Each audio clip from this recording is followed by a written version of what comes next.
Please subscribe and don't forget to press the bell icon to get notified whenever we upload a new video.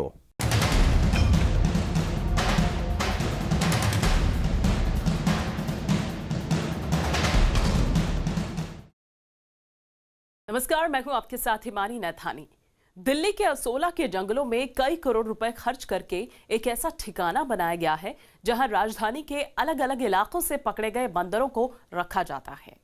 लेकिन हकीकत यह है कि बंदर वहां से निकलकर आसपास के इलाकों में फैल रहे हैं। पिछले कुछ सालों में दिल्ली में बंदरों की तादाद कई गुना बढ़ चुकी है, लेकिन इसे रोकने की बजाय दिल्ली सरकार और एमसीडी एक दूसरे पर ही जिम्मेदारी डाल रही हैं।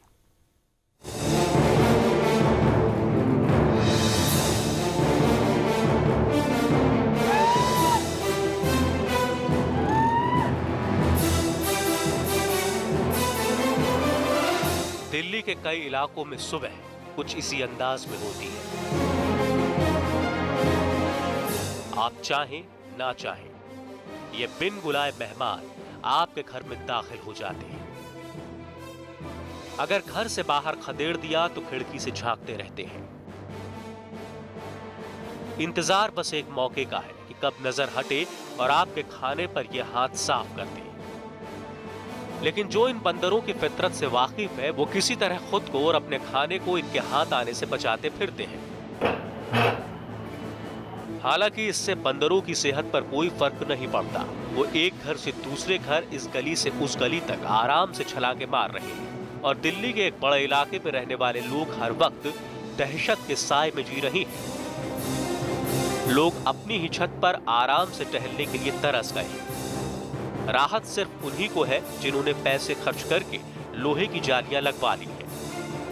इस वक्त मैं मौजूद हूं दक्षिण दिल्ली में, और दक्षिण दिल्ली में लोगों के दिलों में बंदरों का आतंक व्याप्त है और इसी वजह से जो है लोग अपने छतों को लोहे के ग्रिल से कवर कर दिए हैं। आप तस्वीरों में यहां पर देख सकते हैं कि किस कदर यहां पर जो है लोग जो अपने छतों को कवर कर दिए हैं, क्योंकि यहां बंदर झुंड के झुंड पहुंच जाते हैं और घरों में घुसकर काफ़ी ज़्यादा नुकसान करते हैं। तो आप यहाँ तस्वीरों में देख सकते हैं ये जो पूरा छत है ये पूरा कवर है, और इस तरीके से हम ज़्यादातर घरों में देख पा रहे हैं कि ज़्यादातर घरों में जो है जो छत है उसे इस तरीके से कवर कर दिया है आम लोगों ने।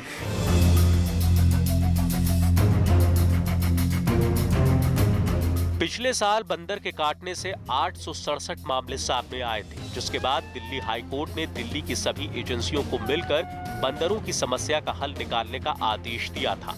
लेकिन दिल्ली के आया नगर में रहने वाले सक्षम के साथ जो हुआ उससे साफ है कि दिल्ली के सभी संबंधित विभागों ने बंदरों के आगे घुटने टेक दिए हैं।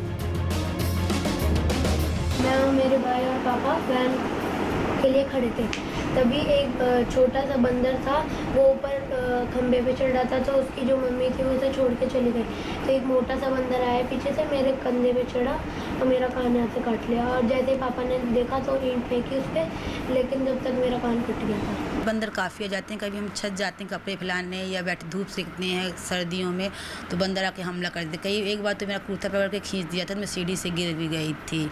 मतलब कई सभी के घरों में, और आप देखिए हमारे कॉलोनी में 2-3 लोगों ने जाल भी लगवा लिया बंदरों के कारण। आया नगर में रहने वाला हर शख्स बंदरों के आतंक से सहमा हुआ है। एमसीडी से कई बार शिकायत करने के बावजूद कोई फायदा नहीं हुआ, तो सबने मिलकर अपने खर्च पर एक लंगूर रख लिया। हालांकि दिल्ली हाई कोर्ट ने लंगूरों के जरिए बंदरों को भगाने पर रोक लगा दी थी। इसके बावजूद हर महीने 15,000 रुपए के खर्च पर लंगूर पाल रहे हैं, ताकि इन्हें बंदरों के हमले न झेलने पड़े।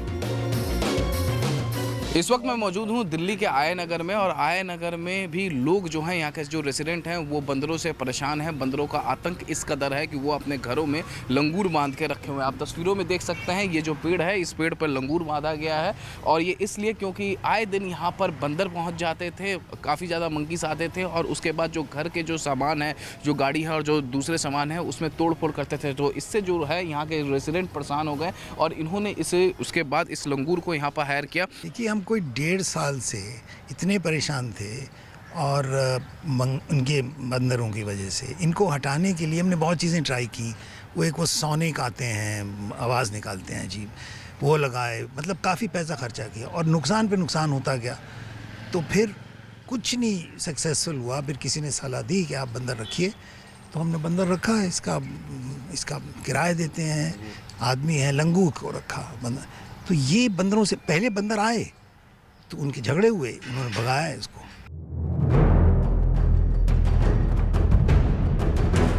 इस इलाके के पार्षद वेदपाल दक्षिण दिल्ली नगर निगम में विपक्ष के नेता भी हैं। लाख कोशिशों के बावजूद वो भी यहां से उत्पात मचाने वाले बंदरों को भगा नहीं पाए। हालत इतनी बुरी हो चुकी है कि बंदरों की वजह से लोग अपने घर में भी नहीं घुस पा रहे। बांध रोड के पास एक बंदर किसी तरह करंट लगने से मर गया। तो जहां पर बंदर मर गया वहां 25 बंदर पूरे सुबह से लेकर शाम तक बैठे रहे। ना कोई 20-30-40 घर उस लेन में थे, ना वो उस घर में घुस पाए, ना उस घर में आए, ना वहाँ पर कोई गया। तो समझो एक दिन पूरी लोकेलिटी में लोग बंदरों की वजह से नहीं घुस पा रहे। तो अब सवाल उठता है कि क्या दिल्ली वालों को बंदरों के रहमो करम पर छोड़ दिया गया? क्या बंदरों से मुक्ति पाने का कोई तरीका नहीं है? इसका जवाब आपको चौंका दे। दिल्ली के बंदरों को शहर से हटाकर बसाने के लिए बाकायदा एक जगह तय की गई है, असोला भाटी वन अभ्यारण्य। दिल्ली के अलग अलग इलाकों से बंदरों को पकड़कर असोला भाटी छोड़ा जाता है, लेकिन बंदर यहां से निकलकर फिर से शहर में दाखिल हो जाते हैं, क्योंकि असोला भाटी में बंदरों के रहने लायक माहौल ही नहीं तैयार किया गया। कॉरपोरेशन ने पिछले कुछ सालों में दिल्ली शहर के सारे बंदर लिए, उनको पकड़ा कुछ हद तक, जब तक उन पे कॉन्ट्रैक्टर्स हुआ करते थे। आज तो कॉन्ट्रैक्टर नहीं म्युनिसिपल कॉर्पोरेशन के पास, उनको लिया सारा, उनको बंदरों को लाकर वाइल्ड लाइफ सेंचुरी के आसपास छोड़ दिया। फॉरेस्ट डिपार्टमेंट की एक बहुत बड़ी जिम्मेदारी है, ना बंदरों के लिए कोई खाने के वहाँ पर कोई अच्छा प्रबंध है, या जो बंदरों को जो खाने में सबसे ज़्यादा पसंद कोई चीज़ें हैं वो बंदरों के लिए अवेलेबल वहाँ नहीं की जा रही हैं। हेड स्थान यहाँ ही था, ये काफ़ी जगह हमने देखा, और उन्होंने कई टैंके, पानी के टैंके लोगों की तोड़ दी, कई जगह मतलब हो गई, मतलब जो पूरे कॉलोनी में फैलते थे, लेकिन ये सेंटर था इनका।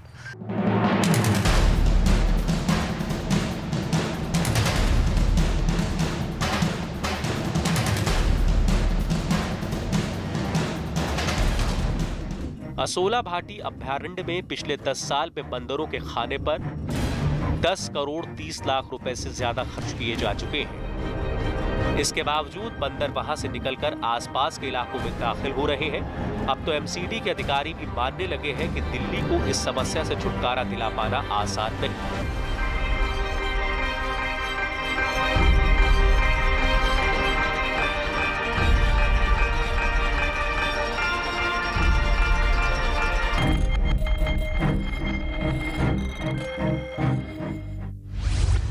एमसीडी के पास बंदर को पकड़ने वाले बहुत कम हैं। बंदर पकड़ने का काम कोई नहीं करना चाहता। हमने कोशिश की, तमाम कोशिशें की हैं, लेकिन हम उसमें कोशिशों में कामयाब नहीं हो पा रहे हैं। कारण क्या है कि एक तो उनको कैचर्स, जो इनको मंकीज़ को कैचर्स होते हैं, वो स्पेशलिस्ट होते हैं। हर आदमी उसको कैचर्स को, मंकीज़ को कैच नहीं कर पाता है। उसको पकड़ने के लिए स्पेशलिस्ट चाहिए, वो है नहीं। हमने पूरे नॉर्थ इंडिया में उनके लिए एडवर्टीज़मेंट की है, उनसे बातें की हैं, दिल्ली सरकार को भी लिखा है और सरकारों को भी लिखा है, लेकिन उसके पैसे भी बहुत ज़्यादा बढ़ाए गए। लंगूर रखने की मनाही और एमसीडी की नाकामी के बाद बंदरों को भगाने का एक ये तरीका भी आजमाया जा रहा है। ये तस्वीरें दिल्ली के 30 हजारी कोर्ट की हैं। एक अनुमान के मुताबिक यहाँ तकरीबन 1000 बंदरों का जमावड़ा हो जाता है। परेशान होकर कोर्ट स्टाफ ने एक ऐसे शख्स की नियुक्ति कर दी जो लंगूर की आवाज निकालता है। ये शख्स दिन भर इसी तरह आवाज निकालकर कोर्ट परिसर से बंदरों को भगाता रहता है, लेकिन कोर्ट के बंद होते ही फिर से यहाँ बंदरों का अड्डा जम जाता है। मेरे को 15-16 साल हो गए यही काम करते हुए। यहाँ पर इसका क्या नाम कहते हैं, बंदरों का बहुत आतंक है। ये कहते हैं वकीलों के बीच में जजों को, और ये कहते हैं काफ़ी परेशानी का सामना करना पड़ता था। जब से ये कहते हैं हम अलग अलग शिफ्टों में, ये कहते हैं 5-6 लड़के यहाँ पर ड्यूटी करने लग गए, जब से ये कहते हैं यहाँ पर बंदरों का कोई आतंक इतना नहीं है। दक्षिण दिल्ली के अलग अलग इलाकों में बंदरों के आतंक का जायजा लेते हुए जब हम हौज खास अपार्टमेंट पहुंचे तो वहां बंदर पकड़ने का साजो सामान फैला हुआ मिला। एक बड़ा पिंजरा खाली मिला और छोटे पिंजरों में बंदर कैद थे। इस वक्त मैं मौजूद हूँ दिल्ली के हौस खास इलाके में और यहाँ के लोग भी जो है बंदरों से परेशान है और यहाँ पर एमसीडी ने मोहम्मद तस्लीम को तैनात किया हुआ है। मोहम्मद तस्लीम जो कि पूरे दिल्ली में बंदर पकड़ने का काम करते हैं। आप यहाँ पर देख सकते हैं छोटे छोटे यहाँ पर केज बनाए गए हैं। इन्हीं केज़ों में जो है जो बनाना हुआ या फिर मैंगो हुआ इस तरीके से रखा जाता है। 5 पार्टीशन का जाल है, 5 पार्टीशन को जोड़ करके इसको तार से बांधते हैं। आगे के जो मेन गेट है उसको हम तार से खींच करके हम पीछे करीब 30-35 मीटर दूर हम बैठते हैं और इसमें खाने पीने के लिए जो सामान है वो चने हैं, मूंगफली हैं, केले हैं, आम, ये हम इसमें डालते हैं। बंदर उसके लालच में अंदर आते हैं। उसके बाद हम पीछे से 30-35 किलोमीटर दूर से हम तार ढीला करते हैं, इसमें बंद हो जाता है। बंदरों को पकड़ने का काम बेहद पेचीदा है। जानकारों का मानना है कि अगर बंदरों के पूरे परिवार को एक साथ नहीं पकड़ा गया तो वो हिंसक हो जाते हैं। अपने दल से बिछड़ा बंदर दोबारा दल के साथ जुड़ने की कोशिश करता है। इसी कोशिश में वो बार बार असोला के जंगलों से भाग निकलता है। तो इस तरह का कंप्लेन ये तो थोड़ा कुछ ज़्यादा सीरियस था और वैसे 1-2 काटने वाले का जो ये तो आते रहते हैं, महीने में तो 2-4 कंप्लेन आ जाते हैं। उनका ये भी कहना है कि जो बंदरों को पकड़ा जाए वो पूरा फैमिली के साथ पकड़ा जाए तो वो बहुत ही मुश्किल काम होता है। दिल्ली में बंदरों के उत्पात का मामला नया नहीं है। 2007 में बंदरों के उत्पात का मामला दिल्ली हाईकोर्ट पहुंचा था। तब दिल्ली हाईकोर्ट ने बंदरों को पकड़कर असोला भाटी के जंगलों में छोड़ने का आदेश दिया था। हाईकोर्ट ने आदेश दिया था कि जंगल में बंदरों को खाना ठीक से मिलता रहे और यह पुख्ता किया जाए कि बंदर जंगल से बाहर नहीं निकल पाए, लेकिन ऐसा नहीं हुआ। We have nothing against monkeys. Monkeys के भी अपने अधिकार हैं, उनको जीने का अधिकार है, no problem on that. But human rights vis-a-vis monkey rights देखने के लिए monkeys काट खाते हैं। असोला भाटी का जंगल तकरीबन 100 एकड़ में फैला है, लेकिन पिछले कुछ सालों में बंदरों की तादाद इतनी तेजी से बढ़ी है कि ये जंगल भी छोटा पड़ने लगा है। असोला भाटी के जंगल में करीब 20,000 बंदर हैं। हर साल इनके खाने और रखरखाव पर करोड़ों रुपए खर्च हो रहे हैं। जानकारों के मुताबिक इंसान ने जब जंगल में घुसकर अपने आशियाने बनाने शुरू किए तो बंदर अपने दायरे से निकलकर लोगों के घरों में घुसने लगे। आंकड़े इस बात की तस्दीक कर रहे हैं कि इंसानों ने खुद के रहने के लिए बंदरों के आशियाने उजाड़े हैं। दिल्ली में साल 2000 के बाद विकास के काम में जबरदस्त तेजी आई। करीब 32,000 हेक्टेयर ग्रीन एरिया पर कंक्रीट का निर्माण किया गया। इनमें से 1400 हेक्टेयर से ज्यादा जमीन पर पानी हुआ करता था। इन जगहों पर पहले बंदर रहा करते थे।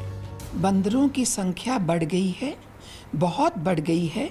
मिसमैनेजमेंट किया सबने, गवर्नमेंट ने, जो भी ऑर्गेनाइजेशन उसको कर रही थी, जिसकी वजह से सारी प्रॉब्लम आउट ऑफ हैंड चली गई है और गलत तरीके अपनाए गए, जिसकी वजह से बंदरों ने अटैक करना शुरू कर दिया। दिल्ली में बंदरों के आतंक का मामला इतना गंभीर हो गया है कि कुछ महीने पहले हाईकोर्ट ने कटाक्ष करते हुए कहा था कि क्या हम बंदरों से कहें कि उत्पात न मचाओ, जब तक कि सरकार और एजेंसी कोई उपाय लेकर सामने नहीं आ जाती। दरअसल कोर्ट का ये रुख क्यों ही नहीं था। दिल्ली के तमाम मुद्दों की तरह इस मसले पर भी दिल्ली सरकार और एमसीडी एक दूसरे को जिम्मेदार बता रही हैं। अलग अलग चाहे बंदरों को लेकर के समस्या आ रही हो, चाहे कुछ डॉग्स को लेकर के समस्या आ रही है, निश्चित रूप से इसको लेकर के, लेकिन ये सारा काम एमसीडी का है और उस पर मुझे लगता है कि एमसीडी को इस पर एक कार्य योजना बनाने की ज़रूरत है, जिससे कि इससे लोगों को निजात मिल सके। हम अपने डिपार्टमेंट के आदमियों को भी हम जोन वाइज 4-4, 5-5 लोगों को ट्रेन कर रहे हैं, जो उसमें हम उनको पकड़ने के लिए करें। और हमने कोर्ट में भी दरख्वास्त लगाई है, जो सबसे इम्पॉर्टेंट विषय है कि ये काम हमारा नहीं है, ये दिल्ली सरकार के अधीन आता है, दिल्ली सरकार को ये देखना चाहिए। फिलहाल ये मामला दिल्ली हाई कोर्ट में है। इस बीच दिल्ली सरकार ने सोमनाथ भारती की अध्यक्षता में एक कमेटी बनाई है जो आवारा कुत्तों और बंदरों को पकड़ने के उपाय सुझाएंगी। ये कमेटी ये भी बताएगी कि बंदरों की बढ़ती आबादी को कैसे नियंत्रण में लाया जाए। एमसीडी ने बंदरों को नियंत्रित रखने के लिए 2300 करोड़ रुपए का बजट बताया है, लेकिन इसके बाद भी दिल्ली को बंदरों के आतंक से मुक्ति मिल जाएगी, ये कोई दावे के साथ नहीं कह सकता।